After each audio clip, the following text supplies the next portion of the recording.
हमारे चतुरनार में कि आजकल जो टेक्नोलॉजी का यूज़ है और वो अगर अगर किसी के पास चला जाता है और उसको कोई अगर उसमें अगर ऐसी इंफॉर्मेशन है तो आप कौन से लेवल तक आपकी बैंड बच सकती है। आज कंटेंट का जमाना है।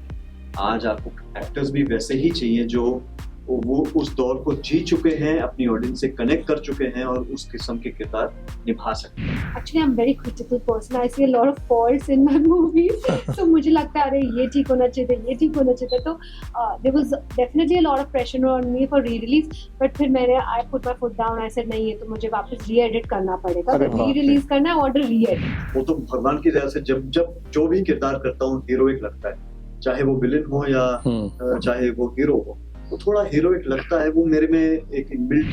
पता नहीं हम कनाडा से वापस आ रहे थे खिलाड़ी के शूटिंग पे से एंड रैंडमली मतलब उन्होंने मुझ में क्या देखा पता नहीं एंड ही जस्ट सेड कि हम लोग एयरपोर्ट पे ऐसे ही बैठे थे।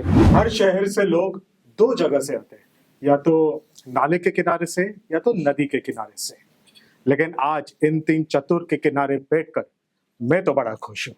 We have with us a director who I feel is taking the legacy forward of directors like Basu Chatterjee and Rishikesh Mukherjee. Thank you. It's a big honor. Umesh Shukla.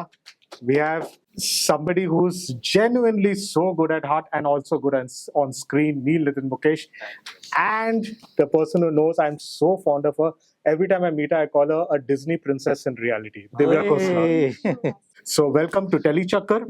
सबसे पहले मुझे यही जानना है आप तीनों से कि कब आप हर किसी के साथ कभी ना कभी तो हुआ है, कब आप लोगों के साथ ये हुआ कि फोन घूम गया और आप लोग को पता नहीं चला कि कहाँ पे घूम गया और दिलों की धड़कनें रुक गई, कब हुआ था ये? सर मेरे साथ तो ये मैं बड़ा ही छोटा था और मेरे पिताजी ने बस फोन खरीदा ही था। एक उस समय नोकिया का फोन आता था। हाँ, तो बड़ा एक महंगा उस समय हुआ करता था ना, एक फोन होना ही बहुत महंगी बात थी।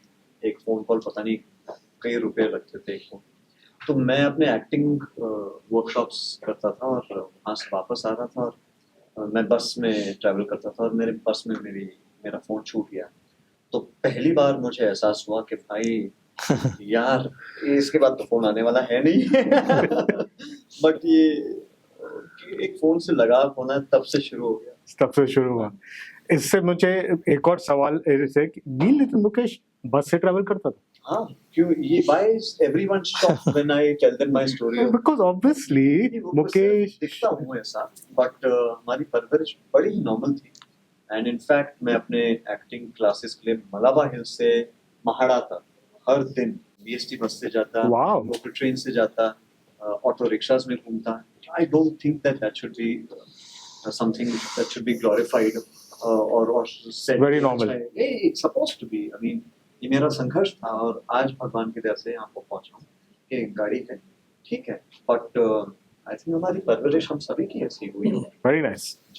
दिव्या जी, फोन कब घुमा और कब आपको लगा यार फोन कहाँ घूम गया मेरा? See, I think आजकल अच्छा है बिकॉज लोकेशन ट्रैकर हम फोन पे डाल देते हैं तो एक लोकेशन ट्रैकर के नोकिया के जमाने में वो नहीं था। नहीं था, बट मेरा भी फोन काफी टाइम पहले घुमा था जब लोकेशन ट्रैकर वही जो नहीं नोकिया था शायद मेरे पास तब, तो तब घुमा था तब फिर वो मिला ही नहीं। But I think that in gallery भी नहीं कुछ नहीं था, बस एक फोन था, एक आप कनेक्ट नंबर्स और मैसेजेस होते थे, बट तभी भी बहुत दुख नंबर से होता कोई था। इंटरेस्ट था ही नहीं लोगों को। जैसे जैसे फोन में टेक्नोलॉजी बढ़ गई वैसे वैसे खतरा भी बढ़ गया। कहते हैं कि राजा की जान एक तोते में होती है, आजकल हम सबकी जान फोन में। वाह जी वाह, क्या मेटाफर है। ये हेडलाइन बनेगा। उमेश जी। यस, मेरा भी 3-4 बार ऐसे हुआ है, पर मेरा ऐसा 3-4 बार फोन घुमा दिया है। हाँ, तो मैं तो ट्रैकर से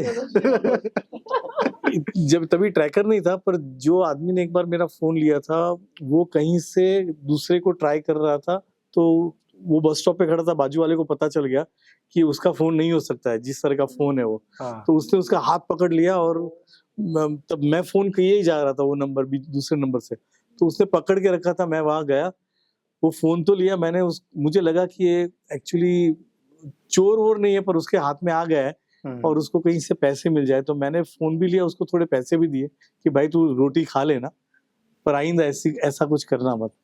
तो ऐसा कभी कभी हो जाता है, इसलिए आप oh my God 102 not out जैसी फिल्में बनाते हो। शायद हो सकता है ऐसा। ओके, पर एक बार मैं ब्लैकमेल भी हुआ हूँ। ओह हाँ। नहीं, ये कहानी तो तो सुनो। इसलिए हाँ। चतुर्नाथ हाँ, अरे, इसलिए एक चतुरनार भी बनाया आपने, ये पर कहानी वो सुनो। ब्लैकमेल, हाँ वो धारावी में चला गया था मेरा हाँ। फोन कहीं। अच्छा, फोन से ब्लैकमेल किए? नहीं, वो बोला कि अगर वहाँ आपको पहुंच गया। फोन पहुंच गया और बोला कि अगर आपको फोन चाहिए तो आप यहाँ पर आइए। फिर मैं उस जगह पे गया, बोला अब नहीं, अब यहाँ पर नहीं, यहाँ पर आइए। आप तो इनका क्या हाँ। कर रहे हो? अच्छा। तो ये आपने कुछ रियल लाइफ सिचुएशन इंक्लूड किया क्या फिल्म में? हाँ। मेरा किरदार का नाम असली में उमेश शुक्ला होता है। हाँ, पर अभिषेक वर्मा। फिल्म में और इसमें फर्क ये था कि मेरे फोन में ऐसी कोई चीजें नहीं थी। वो आप अभी बता रहे हो, हमें नहीं पता। तो मैंने तो बोला कि भाई तू, पहुंचे तो। हाँ गया मैं, मुझे लगा मेरे दोस्त को लेकर ही गया था। जरूर, बता क्यों जाते? हाँ, मेरा एक भरत दवे करके दोस्त था, उसको मैं लेकर गया था। दोस्त को भी लेकर गया। हाँ, तो और फोन इसलिए लिया क्योंकि कभी कभी आपके बाकी जो डिटेल्स, मेल्स और सब कहाँ वापस तुम लोगे, तो वही था। तो ले लिया वापस आप? हाँ, वापस ले लिया। उमेश जी, नेक्स्ट सवाल आप ही से कि आप जो, क्योंकि मैंने स्टार्टिंग में ही बताया बासु चैटर्जी सर, ऋषिकेश मुखर्जी, वैसे लेगेसी हमें आजकल बहुत कम देखने मिलता है जी। और अगर लोग थिएटर के लिए फिल्म बना रहे हैं तो हम उन एक नया सा दौर शुरू हो गया है कि स्पेक्टिकल ना हो, बड़े एक्शन सीन्स ना हो, मास मोमेंट्स ना हो, तो शायद पब्लिक नहीं आएगी। ऐसे माहौल में, ऐसे सिचुएशन में भी आप ऐसी फिल्में बना रहे हो और वो फिल्में चल भी रही है। जी। So what is giving you that conviction कि मैं थिएटर के लिए भी ऐसी ही फिल्में बनाऊंगा? क्योंकि एक कन्विक्शन है, मुझे लगता है कि फिल्म छोटी या बड़ी कैनवस से नहीं होती है, मतलब स्केल से नहीं होती है। मुझे लगता है कंटेंट से, आप कहना क्या चाह रहे हो उससे बनती है, कहानी से बनती है। बड़ी कहानी होनी चाहिए, बड़ा स्केल होना इम्पोर्टेंट नहीं है। इफ यू सी लाइक अभी के जमाने में अगर आप 12th फेल देख लो या लापता लेडीज देख लो, वो कोई बड़े स्केल की पिक्चर नहीं थी पर बड़ी बात थी उसमें। तो मुझे लगता है कि हमेशा से, मतलब आपने बहुत राइटली सेड कि मैं उनका बहुत बड़ा भक्त हूँ, ऋषिकेश मुखर्जी और बासु चैटर्जी झलक साहब दिखता है का, सर। कि मुझे बहुत मजा आता है वो फिल्में, अभी भी मैं रिलीज करता हूँ, एंजॉय करता हूँ जब भी आती है। तो मतलब मैं अगर खट्टा मीठा फिल्म की बात करूँ तो मैं एग्जैक्टली आपको बताऊंगा कि आप 32 मिनट्स पे जाइए वो फिल्म की, तो वहाँ एक इतना प्यारा सा सीक्वेंस है कि अभी भी मैं देख के हंसता भी उतना ही हूँ और रोता भी उतना ही, उतना मेरे में उन फिल्मों का असर है। तो ऑफ कोर्स अगर कहानी में अगर आप जो कहना चाहते हो वो अगर बड़ी होती है, जैसे हमारे चतुरनार में कि आजकल जो टेक्नोलॉजी का यूज है और वो अगर लोग अगर किसी के पास चला जाता है और उसको कोई अगर उसमें अगर ऐसी इंफॉर्मेशन है तो आप कौन से लेवल तक आपकी बैंड बच सकती है, और वो भी हंसते खेलते, सस्पेंस और थ्रिलर वे में हमने पिरोई है। दिव्या, एक पैटर्न दिख रहा है आपके रोल्स में, आपके परफॉर्मेंसेस में कि despite you looking like a Disney princess, when you are choosing the roles, आप you definitely can do a lot of glamorous roles and all, लेकिन आप जानबूझ के ऐसे लग रहा है you are waiting for those hard hitting roles, you are waiting for roles जिसमें you want to be completely opposite to the Divya in real life. Is this a pattern now? आपने सोचा कि मुझे यही फॉलो करना है और मुझे ऑडियंस को अपना यही रूप दिखाना है? See, I think आपके पास जो opportunities आती हैं as an actor, आप उसमें से choose करते हो. I'm so thankful to sir that he envisioned me in this character, because ये थोड़ा मुश्किल है किसी भी director के लिए envision करना कि I can play a character जो कि नाले किनारे रहता है, जो कि slums में रहता है और UP based है total, उसका लहजा अलग है जो मैं बोलती हूँ उससे, and दिखता अलग है जैसी मैं हूँ, जो उसका mannerisms अलग है. So I think that credit totally goes to my director for thinking of me in that role. बाकी I think जैसे मैंने कहा जो opportunities आती है उसमें से आप choose करते हो. I'm very thankful कि सावी की opportunity मेरे पास आई, चतुरनार के. It's very coincidental कि दोनों ही D-glam role है जहाँ पर सावी में भी मैंने कोई मेकअप यूज नहीं किया. इसमें तो मैंने एक्चुअली काफी मेकअप यूज किया क्योंकि आपको बहुत टोन डाउन करना था वैसा I'm sure. लगने के लिए, तो वो टोनिंग डाउन की जरूरत थी. But the most important thing is audience. Audience का एक्सेप्टेंस ही सबसे ज़्यादा इम्पॉर्टेंट होता है. हम ऑडियंस के लिए, उनके प्यार के लिए ही भूखे और उनके लिए ही काम करते हैं. So if they send me so much of praise for Savi and I am just hoping and keeping my fingers cross कि इस कैरेक्टर के लिए भी उनका प्यार मिले, बिकॉज उसी के लिए हमने उनके लिए ही पिक्चर बनाई है. और बहुत ही एंटरटेनिंग फिल्म बनाई है जिसमें ह्यूमर है, सस्पेंस है, थ्रिल है. सो पूरी थाली उनको परोसने जा रहे हैं हम 12 सितंबर को. ऑडियंस का बेशुमार प्यार आपको मिला था सावी में. इनफैक्ट मुझे याद है यहीं पे इंटरव्यू हुआ था, सक्सेस इंटरव्यू सावी का, और उसमें ऑडियंस का काफी सारे, she got so many comments that we think that Divya should get a national award for Savi. It was because किसी ने सोचा नहीं था कि Divya Khosla can do Savi, and then you took everybody by surprise. Were you waiting when national award आने वाला था, announcement क्या थोड़ा expect कर रही थी, क्योंकि इतना सारा ऑडियंस का प्यार मिला? I think नेशनल अवार्ड में तो अभी नॉमिनेशन भी नहीं गया. इनफैक्ट मैं बहुत स्टूपिड हूँ इस चीज़ों में. पिछले साल जैसे काफी अवार्ड्स जो पॉपुलर अवार्ड्स हुए थे उसमें आपको भेजना होता है अपने नॉमिनेशन में, तो आधों में तो मैं भेजना ही मेरा रह गया. मुझे किसी ने बताया नहीं कि ये अवार्ड होने वाला है इस टाइम का, ये टाइम पीरियड है और आपको भेजना है, तो मेरा वो ही रह गया. यू नो, वो सिलेक्शन के लिए आप भेजते, तो वो ही नहीं मैंने भेजा. तो आई वाज, बिकॉज जब मैं या तो मैं शूट कर रही होती हूँ या I am with in my house, you know, तो वो मेरा उसमें दिमाग नहीं चला. सो आई थिंक वहाँ पे थोड़ा चतुराई भी चाहिए होता है. ऐसा नहीं होता है, काफी चतुराई चाहिए. आप फिल्म में चतुराई दिखाती हो. सर इस बार आप याद दिलाइए जब इसके लिए मौका मिलेगा. नील, स्टार्टिंग फ्रॉम जॉनी गद्दार, by the way one of my favorite movies. Mine too. ऐसा लगा था कि स्वयं विजय आनंद साहब दोबारा आके उन्होंने वो फिल्म बनाया. Yeah. So, and in fact, Johnny मेरा नाम का थोड़ा सा वो एक सीक्वेंस भी है. Johnny Gaddaar, Jail, New York, not a great movie. सात खून माफ. After doing all those films, I want to again after some, I think after they were Lafange Parande, Aadhe Ke Zara, but after some time, you know, a movie has come with Neel Nitin Mukesh as a leading man, जिसमें the buzz is there, the leading man buzz. Are you waiting for some time for this project again to come as the leading man buzz? Well, I think, you know, trajectory point of view, and of course from the kind of films that you've mentioned, there used to be an era, you know, like rightly what we were discussing, where films were being made for the right reasons. True. You know, and you're talking about Saath Khoon Maaf was made for the right reason.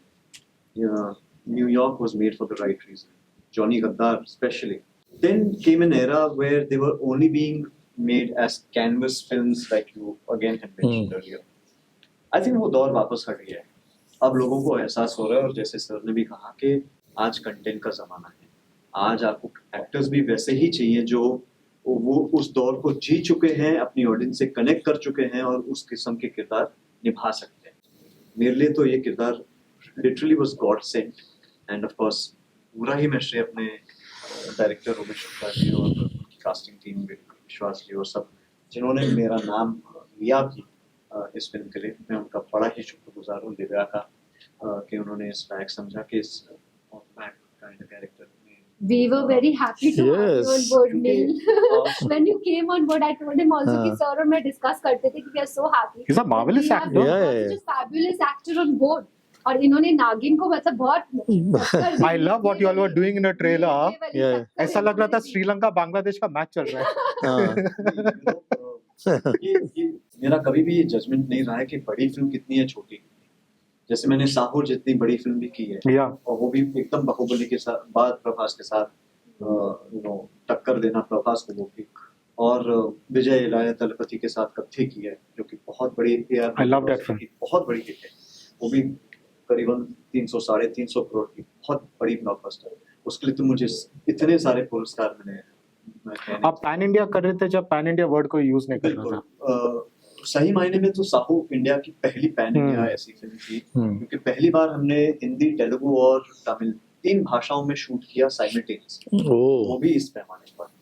तो जी हाँ, but क्या होता है, प्रेम रतन धन पायो हो या गोलमाल, बड़ी फिल्में करने के साथ साथ इम्पोर्टेंट होता है कुछ यादगार किरदार भी करना. बट वो एक दौर था, और वो दौर शायद अब लोगों को एहसास हो रहा है कि कंटेंट के पॉइंट ऑफ व्यू से भी हमें वापस वो हार्टलैंड वाली कहानियां देखनी है, वापस Yes. वो relatable guy next door girl next door वाली कहानियां सुननी है। हाँ, उसमें आप मनोरंजन का मेल कैसे करें, उसका कॉमेडी का तड़का कैसे लगाएं, आई थिंक इसका पूरा एक अमेलगमेशन और पूरा ब्यूटीफुल मिक्स एक चतुर्नार है। तो जब कहानी सुनी और अभिषेक वर्मा का किरदार मेरे सामने आया, मैंने कहा हे भगवान, ये तो वाकई में लग रहा है मुझे कि ये मेरा सेकंड इनिंग्स यहाँ से शुरू हुआ है। इसलिए मैंने वो पूछा। क्योंकि जॉनी गद्दार एक ऐसी फिल्म थी, इतने साल 20 साल हो गए जॉनी गद्दार जी। को। 20 साल पहले 35 फिल्म कर चुका हूँ, 17 नेशनल अवार्ड विनिंग डायरेक्टर्स के साथ काम किया है, अब उमेश जी के साथ भी। तो इस जर्नी के बाद अब यहाँ पे अगर मैं पहुंचा हूँ तो wow, it's such a revelation to understand कि ऐसी फिल्में वापस लोग एक्सेप्ट करना चाह रहे हैं। और जिस किस्म का प्यार दिव्या और मुझे मिल रहा है, उमेश जी को मिल रहा है इस फिल्म के ट्रेलर से, I think the response touchwood is great and no complaints whatsoever. After the initial 5-6 years, when did you feel कि एक transition उस वक्त करना जरूरी है from leading man to other characters to villainous मेरा roles? तो पहले ही फिल्म से था। तो जॉनी गद्दार मैंने पहली फिल्म से ये नहीं देखा है कि हीरो है कि विलेन है। वो तो भगवान की दया से जब जब जो भी किरदार करता हूँ हीरोइक लगता है, चाहे वो विलेन हो या चाहे वो हीरो हो, वो थोड़ा हीरोइक लगता है। वो मेरे में एक इनबिल्ट सेंस है एक फिल्म में अपने आप को एक प्रोजेक्ट करने का। मैं जिस एरा से बिलोंग करता हूँ, जिस किस्म की फिल्मों पे हम सभी पले बड़े हैं, वहाँ पे एक्टर्स हो या विलेंस हो, हीरोज हो या विलेंस हो, सभी अपने आप को एक किस्म की पर्सनैलिटी के साथ कैरी करते थे। तो वो एक बहुत इम्पोर्टेंट चीज़ रहती है हर एक्टर के लिए। मेरी ये इनसिक्योरिटी नहीं कभी रही है कि एंसेंबल कास्ट है या मैं मेन लीड हूँ, बिल्कुल नहीं। मेरी इनफैक्ट फिल्मोग्राफी अगर आप देखें तो ज़्यादातर तो एंसेंबल कास्ट ही है। Yeah, that is true. और क्या आप भी मानोगे ये बात कि आज भी इतनी सारी अच्छी फिल्में देने के बाद श्रीराम राघवन सर और कबीर खान सर और Vishal Bhardwaj sir, they made their 3 best films with you. I agree. I'm not going to waste any push on that. And that's a big compliment, Yes, Vasan. Thank you. yes. I would say कि Sriram's one of his best films definitely is Johnny Gaddar. I loved Andhadhun also. Of course, Kabir के साथ मैं जितना कहूँ मेरे दिल के बहुत ही करीब है। न्यूयॉर्क उनकी सबसे अच्छी फिल्म, क्योंकि मैं था नहीं, पर सच में बहुत अच्छी फिल्म है। ट्यूबलाइट भी बड़ी अच्छी फिल्म थी, बजरंगी भाईजान भी अच्छी फिल्म थी, बट न्यूयॉर्क सही मायने में उनकी one of his best films.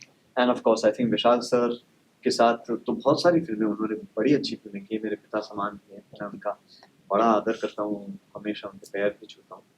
But सात खून माफ जैसी फिल्में वापस आनी चाहिए। ऐसी फिल्में जब, इसलिए मैं हमेशा कहता हूँ कि मेरी फिल्मोग्राफी अगर आप देखें was way ahead of its time.